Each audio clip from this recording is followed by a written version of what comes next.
mana shunaqa katta malikalarni ushlash sirlarini o'rgatib qo'yaylikmi sizga? Unda bu videoni albatta oxirigacha ko'ring. Ko'pchilik bilmayotgan ekan xurmoni mana qanaqa ilishishi, mana boylab qo'yilgan. Xurmoni mana ichidagi danagini oldi shimaki bo'ladi, shlak. Mana o'shani qattiq joy. Kurshak o'tkazib turib, anaqa boylamasanglar mana ipi. Otganingizda tushib qolyapti deydi, o'shani. Hali tuturmasdan ko'stib qo'yiladi mana. O'ruvdi bo'lib turibdi, o'ruvdi. Xudo xolasa hozir qo'lichay oladi. Tashlaymiz inshaalloh. Natijalar bo'lsa, tashlaymiz xudo xolasa. Hozir keldik. Like, podpiska ayamanglar har doimdek.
Suv spoti bilan mana hozir ildim.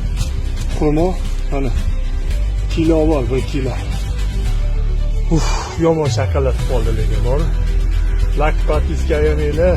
Instagram guruhlar silkasi bor. Gruppaga qo'shinglar. Mana ipi ham turibdi mana. Dahshat. Yomon o'rdi lekin.